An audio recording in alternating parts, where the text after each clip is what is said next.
we have to? Do we? Well, morning everybody. Sammy, United People's TV. That was a crap performance last night against FC Twente. I think there were reasons to be positive from the 3 games before, the 3 clean sheets. I thought there was a development and a bit of style and a bit of build-up. Should have easily won against Crystal Palace, and then you go into that game against FC Twente, and you got some confidence. You know, it won't be the easiest game in the world, but you got some confidence, and then you see that performance from United. A performance which could very much have just been dropped into last season, and it would have been one of those games where you see all the issues. Man United's midfield being run through, defensive setup and shape, leaving huge holes, and just question marks. A lot of question marks.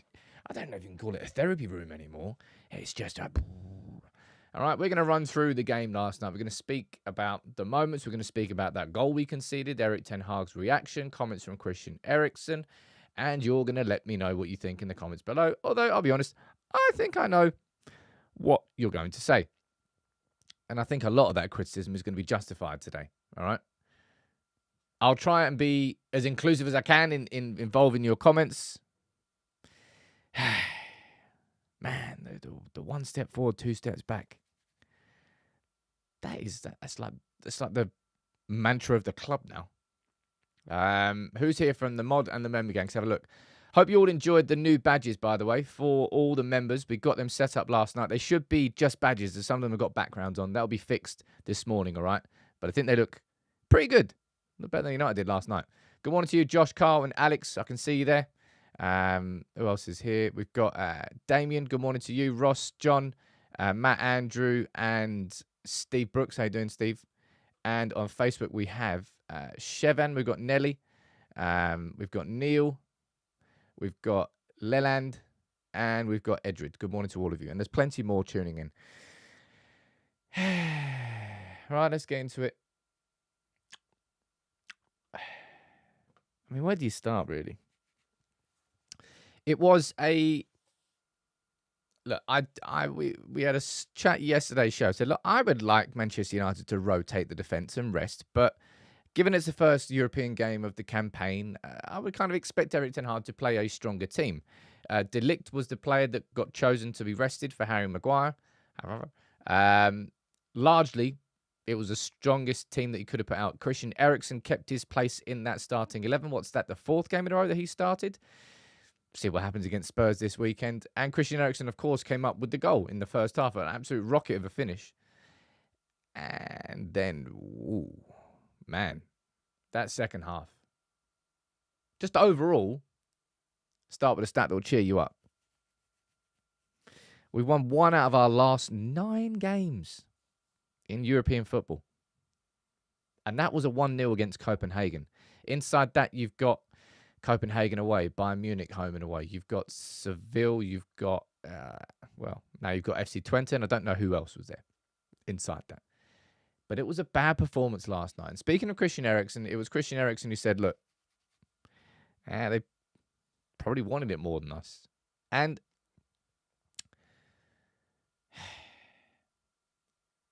when you don't, and I've said this so many times on this channel because it's true every time, when you don't have the basics in football, solid team shape in and out of possession, and mentality-wise, if you're not committed and you come up against a team who is, nothing else really matters because you're going to be second to every duel. You're going to be 2 yards behind the opposition player every single time.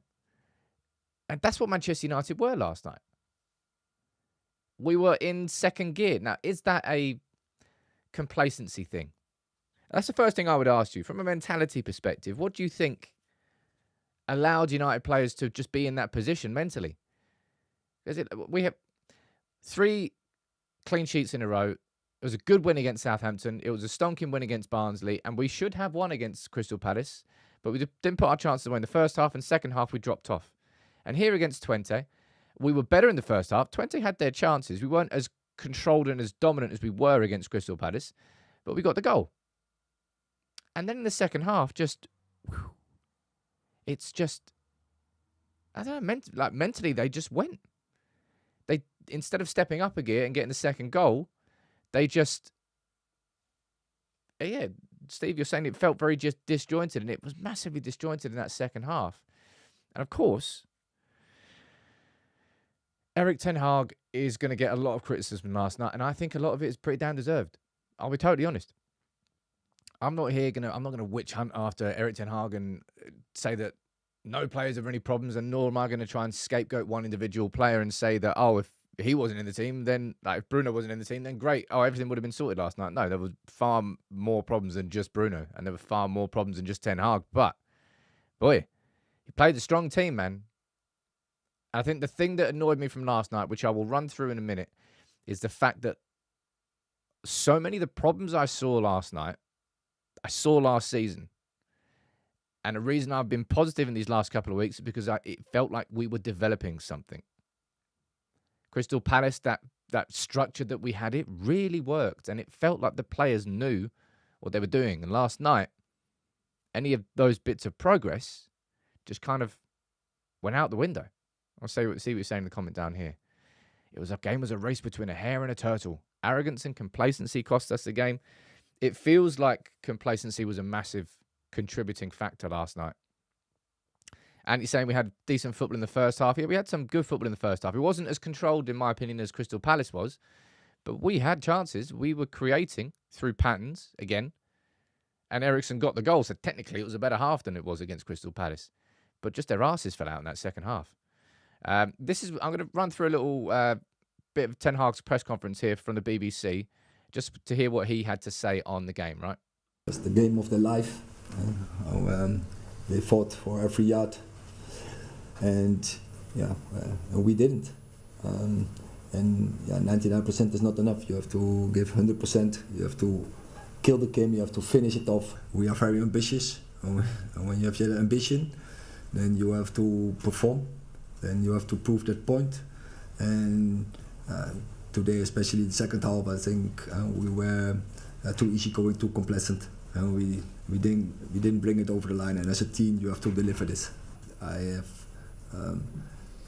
some criticism, but it's not only the team. I have to look in the mirror as well. I'm part of it, and we should have acted different. Now, what's your, I don't know, where's your thinking at? Fire it in the comments. The team, I understood why he put a stronger team out. I would have probably liked a couple more rotations, but, I mean, that wouldn't exactly have improved the game. But we had a very strong bench. We had Mainu, we had Casemiro, we had Højlund, we had Mount, we had Collier if you wanted to use him. It was a strong team, man. So sometimes you can put complacency or a drop-off between two games. If you've rested loads of players, you point towards the fact that you've made so many changes. But there weren't that many changes in that team. Right? Chris, you're saying people love hating on their own team. It wasn't great, but it's still a process. And Chris, just truth be told, anybody who's been part of United People's TV in the community here for long enough knows I'm not a knee-jerk person. I base my opinions off evidence that mounts over a long period of time. And I think just saying the words trust the process at this point, it kind of falls on deaf ears, in my opinion. I saw what the process was against Crystal Palace. That right there is a process. Tangible. I can tell you what the structure was. I can tell you why it was so much better. And I can tell you why United looked infinitely improved going forward and created so many chances. And then a few days later, all of that's kind of, a lot of what I saw there just wasn't there anymore. Despite so many of the same players being there. He goes, how can that change so much between a few days? And that just doesn't help Erik ten Hag in any way, shape or form. Look, you win games and you lose games. Ladies and gents, that's football, all right? But it's the yo-yos of the humiliation against Liverpool, and then 3-0 against Southampton, and then 7-0 against Barnsley, and then it was a frustrating game against Palace. And then just the drop-off into last season there. That's what last night was, and that's what frustrated me the most. I'm going to go read some comments here. Jack, you're saying, I've been Erik ten Hag the whole time, but my patience is gone now. I think He waffles the same rubbish after every bad performance, and I'm fed up of the process. I think there's a fair amount of United fans that have been in that camp, and I think there was a lot of United fans in that camp last season as well. And kind of a few of them have just continued on. To begin with, Zirkzee's not a 9 and Delo is not a left back, mate. I think Delo is pretty good. If I'm being totally honest, I think Delo is more than comfortable in that inverted fullback role. And that's part of it. Out of possession, it feels like United will be in that 4-2-4. 2 up front, 2 wide, flat line, press properly. And last night, the press, I'm gonna run through what the press was last night. That was last season's. It's like we did a reverse last night. We did a reverse to last season, and just reminded me of what I really didn't like last season. Steve saying their keepers made 2 worldy saves and they scored from another stupid error. We were the better team again yesterday, but not scoring enough goals is costing us. And I'll run through the stats on that yesterday. Yeah, that save, was it from Martinez header? Just a deflection. The keeper was like, bing! It's like Dean Henderson all over again. Red Devils, I know what you're saying. He's saying, I want to see just tired of turning in some good results and then seemingly losing any progress to a team who we should be comfortable against at home. And I think that's a very fair comment. I mean, it's happened so many times, I can't even remember any others. But I'm trying. The last time we had like a consistent 4, 5, 6 game period where you're like, all we're looking for is, okay, I can't speak for you, I'll speak for myself. All I'm looking for is incremental improvements. Was that performance overall as a team, was that 5% better than what we saw last week? Good. All right, heading in the right direction. Same again next week. Are we 5% better than... Okay, good. Incrementally, you do that 10, 15 times in a row, all of a sudden you're going to have a team that really feels like they know what they're doing. And that's kind of what I felt from Southampton to Barnsley to Palace. As frustrating as it was against Palace, we've not had a half as dominant as that first half. And the chances we created were not through balls over the top, but through passing moves that split Palace open. Didn't get the goal. Frustrating, yes, it was, but I could see development. And then into that game there against Twente, where so much of all that good work kind of felt like it just went out the window. And thanks to Super Chat, dude, you're saying control is great, but it has to yield results. And maybe that is causing the players to lose confidence. Maybe they're just not buying into him. I don't know whether it's that. Like, if we go over here, I was going to mention this later, but I'll put this up now, right? So we look at the stats. United with 19 shots, only 5 on target. I can't remember. I'm trying to think of any like golden chances last night.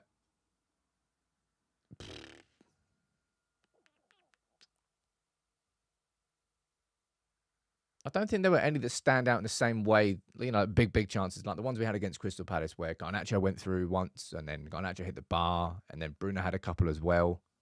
There were opportunities, but it didn't feel as clean cut as it was against Palace. And this here, right, there's no doubt that this has to be the focus of the conversation here to begin with. Maybe not to begin with, but right now anyway. Ten Hag saying after the game that we can't allow them in a situation like the equaliser. And that's what I mean about it felt like we were looking at last season. Let me show you some screenshots. So this here was... I apologise, by the way. I really shouldn't have updated the software. Lesson learned and all that. I got all the software working perfectly. And now my... software I use to mark up the screen with Tactical, I can't use that now. I now can't use my soundboard.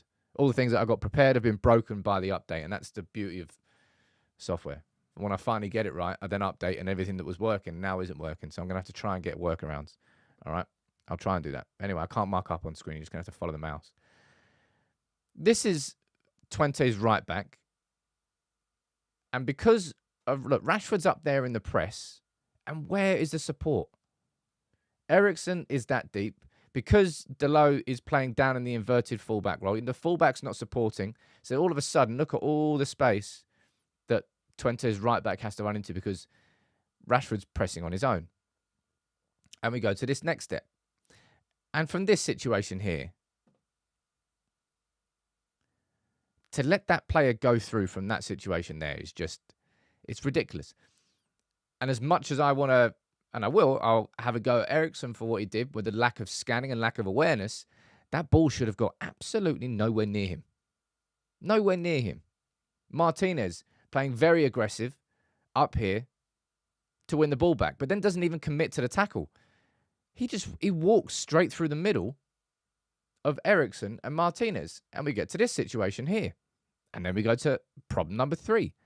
Harry Maguire, who was playing right centre-back, is for some reason, maybe everyone stepped across because Martinez has gone forward, and now Maguire,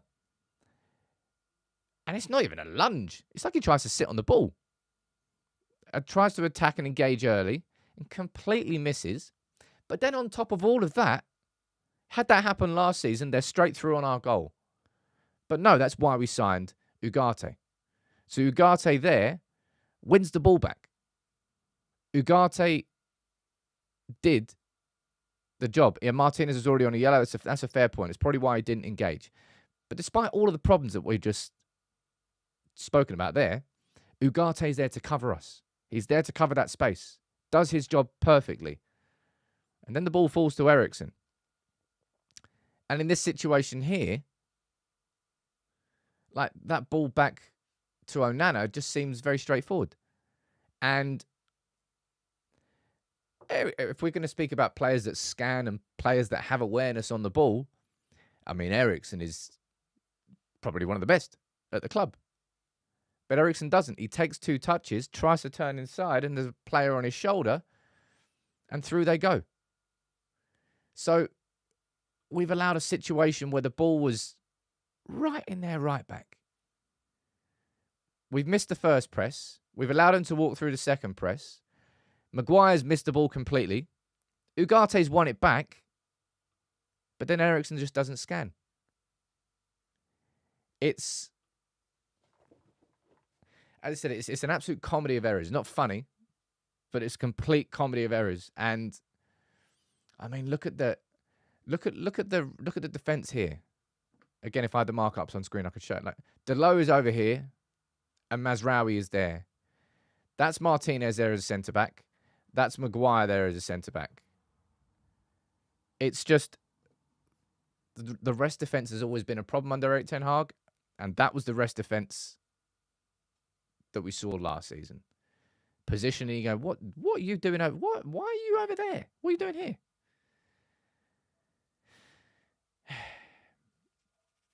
The press, in my opinion, has always been at the core of Manchester United's problems. The unorganised press. The one player pressing on his own whilst all the other players hold back in positions.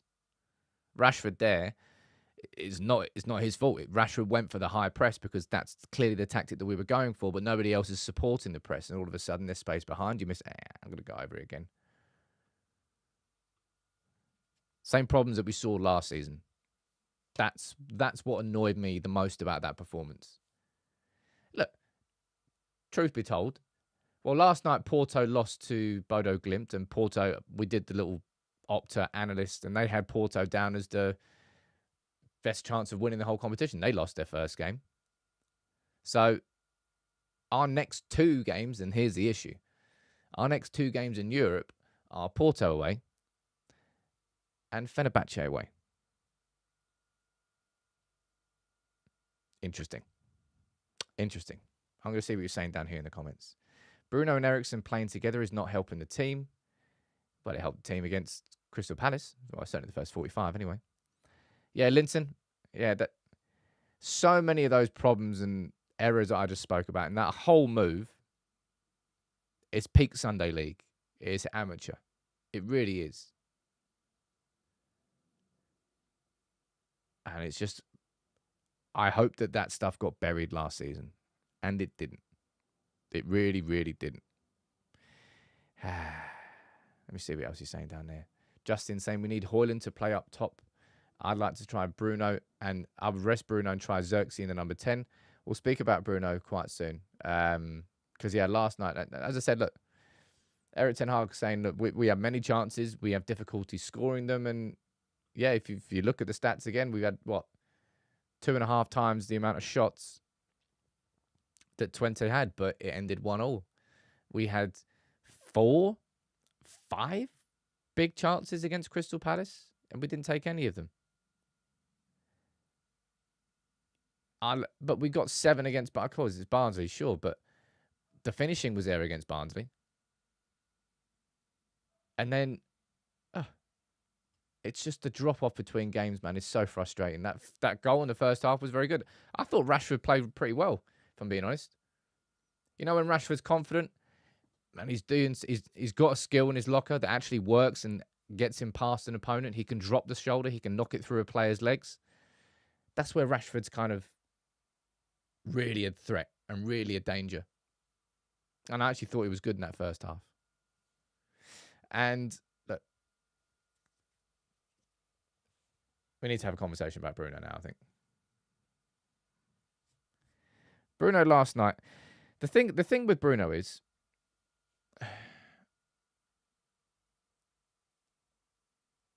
I think in his head, he feels like he needs to take more responsibility.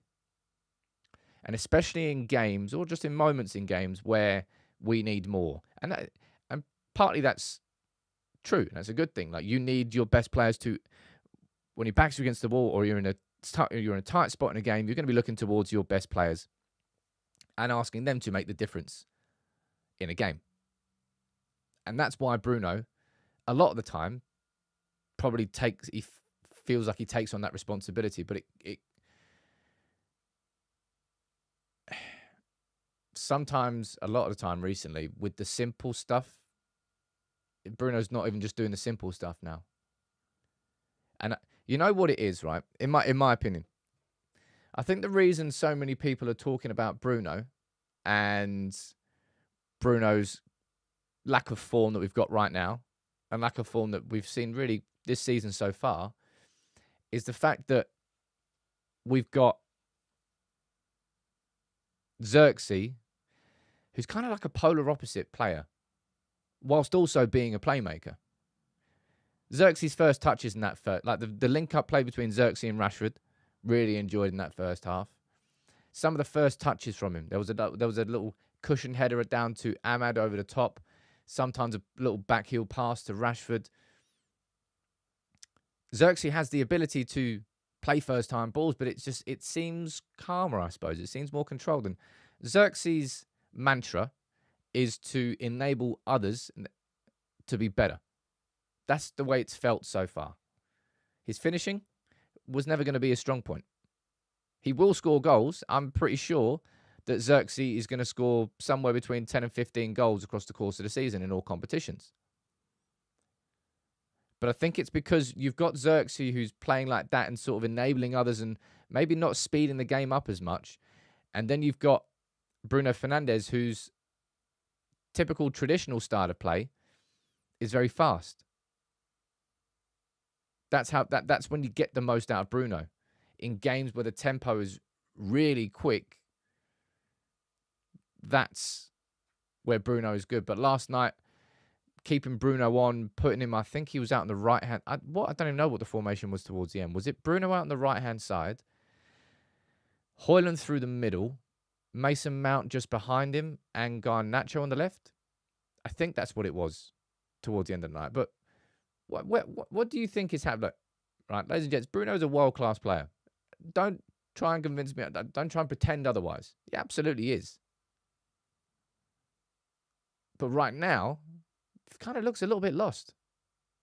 Let me see what you're saying down here in the comments. Zirkzee's really good, but a little slow, says Graphic. I don't think he needs to be.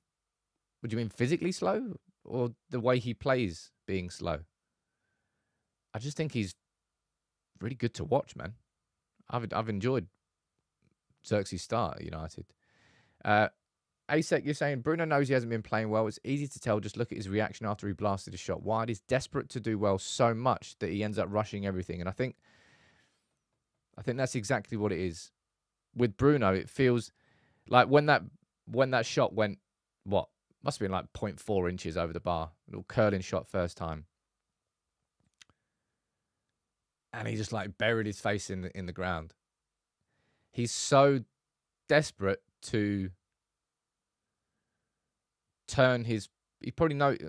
Of course, he's got awareness. He knows he's in bad form, and he's so desperate to turn that around that he's taking things like that shot at the end. Right. I was sitting there going, he's not going to shoot. I was like, oh, he shot. Right. Okay. That was clearly a dink to the back post. It was way too central, and it was about 35 yards out. You'd have to get like a Rashford Chelsea free kick level to score from there. And he shot because he took in his mind, he took the responsibility on, I can do this, I can get this done, and he couldn't do it. Now, I completely agree with anybody who doesn't call Bruno world-class, man. That's not an argument I'm having here, but he is in a rut of form. That's for sure. And I saw some other comments down there earlier. It may well be that there's a bit of a clash of tempo. Do you want to call it that? Because the reason that we were so good against Crystal Palace, and by the way, Bruno was a big part of that. He created the best chance with his through ball to Garnacho that hit the bar. Bruno likes to play quick and swift. And if we're going to play like we did against Crystal Palace, there'll be times where you speed it up. Of course there is.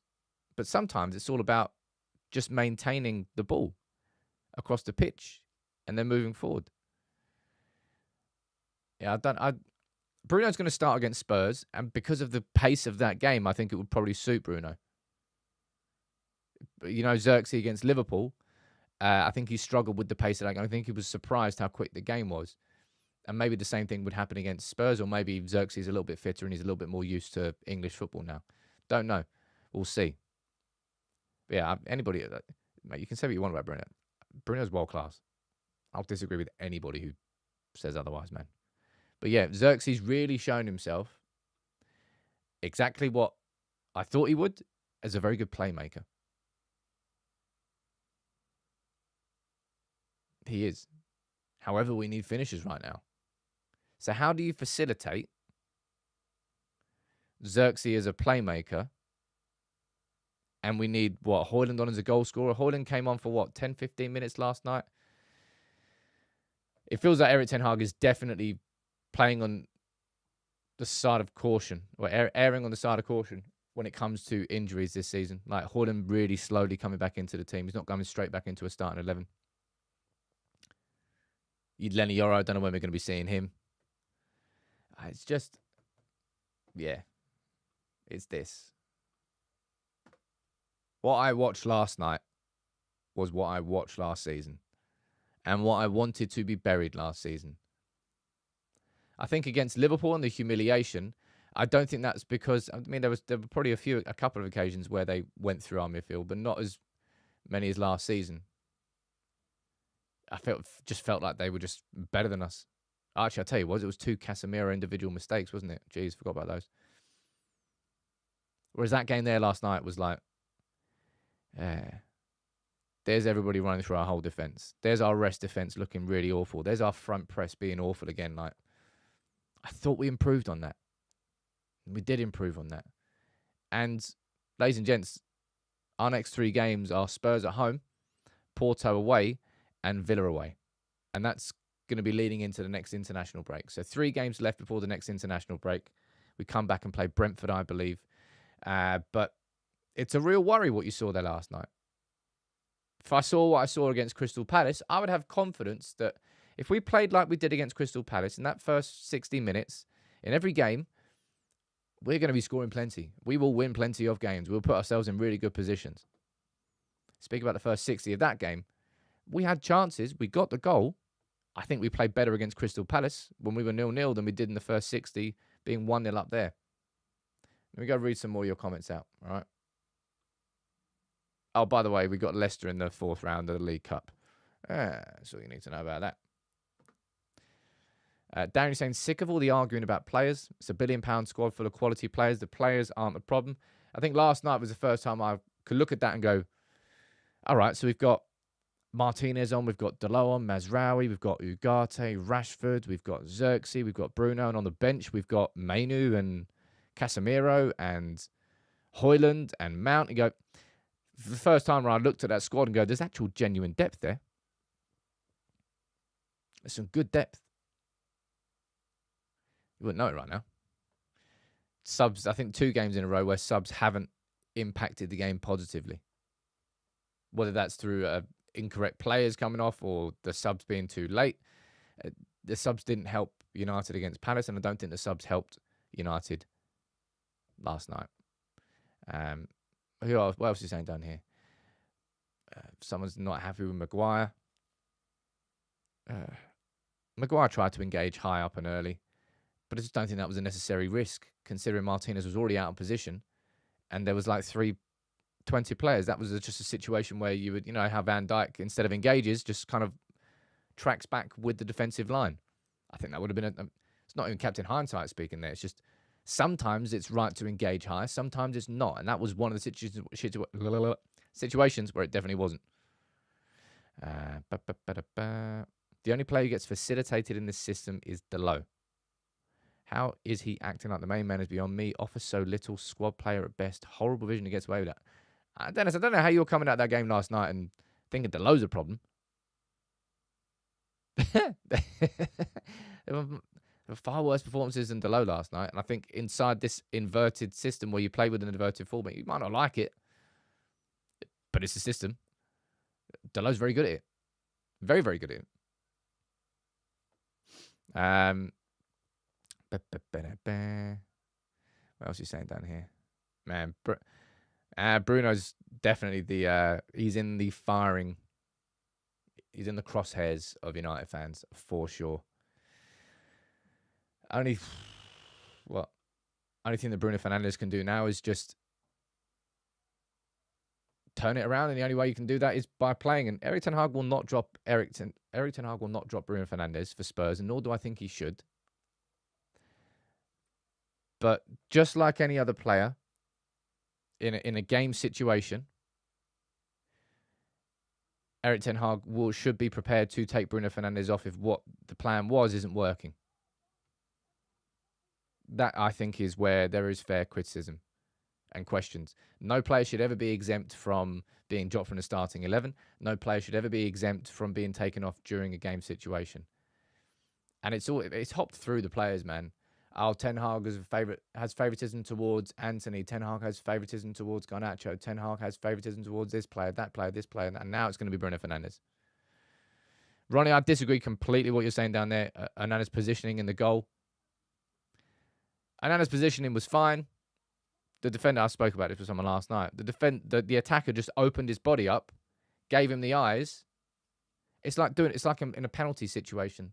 A striker who's good enough at what they're doing can give a goalkeeper the eyes and face his body that way, but actually shoot the other way. It's exactly what happened last night. The Twente player opened his body up, looked that way, but actually went near post. And by that point, Onana had already moved. That's what happened last night. What else is he saying down here? Zirkzee's just unlucky. Has had more shots saved than anyone. It was a nice shot by Zirkzee. I remember that now. Good footwork to create the chance.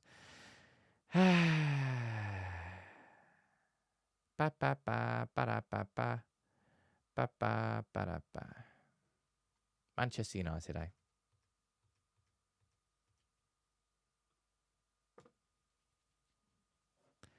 Proper 1 step forward, 2 steps back. A little bit of development, speed bump. A little bit more development, you crash your car. That's the frustrating part, and that's that I will maintain what I said in my video after the Liverpool game in that international break. I said I personally don't think that Ineos are going to be looking at sacking Erik ten Hag off the back of one game. I think they're looking, in my opinion, I think they're looking at the November international break as a point, as a marker. Are Manchester United developing? Have we developed as much by this point of the season, 3 months in, as we should expect there to be? If the answer is no, then I think they will consider probably, if Erik Ten Hag goes, it will be Ruud van Nistelrooy on an interim basis until the end of the season, and then maybe Ruud permanently or whatever comes next. But they're not going to make it off the back of ever going to make it off the back of one result. Ten Hag's got to find this team and get them playing consistently. And you could argue that we did that against Southampton and Barnsley. And in the first 45-60 against Crystal Palace. Had the players had their finishing boots on, that first half against Palace finishes 3-0. It really does. And then it's a very different conversation. But now because of that, we're going into the Spurs game of the weekend, and Spurs will press that defence. They're going to play a high line. It's going to be intense. It's going to be fast. Will United be able to cope with that? We'll find out. But it's certainly a game where Bruno, Eriksen, out of possession, he's going to be hunted down. But in possession, he's probably a very good player for the balls over the top. And we are going to play direct against Spurs. You might not like it. That's how you should play against Spurs, just with the high line that they play. Frustrating. That's what I'm going to call that last night. Right? What was he saying down here? Loads of people calling me wrong today. Everyone's feeling chipper. That's the beauty of conversation. We can have a. I like to think we have a conversation and a debate sometimes. I don't always agree with you. You don't always agree with me. It is what it is. But yeah, there's no questions of injuries now. There's no questions of don't have enough quality. I think we made good signings this summer. I think we have seen progress, but the progress has to be matched with progress. The progress can't be matched with just take it down a couple of notches. I know you did that really well, but you also did this absolutely crap. Right. I think I'm going to wrap that one up for today. Because otherwise, everyone's just going to descend into an argument. And Spurs on Sunday. Well, we need to win, don't we? It's not a must-win game, but the only way you... Same conversations that we had, I suppose, after... We drew last night, all right? It was 1 point, Europa League that kicked off, and Porto lost their first game. We've got 7 more games, and if we play well, we'll completely qualify and it'll be totally fine. But as I said, the core of my frustration is the fact that the problems we saw last season, we saw last night. And I didn't want to see them again. But we did. All right. Thank you, everyone, for tuning in. I hope you enjoyed the new badges, by the way. I'll make sure I get those fixed. I'm really annoyed that the software is not working properly, but what can I do? Wasn't even my fault this time. All right. Take it easy, everyone.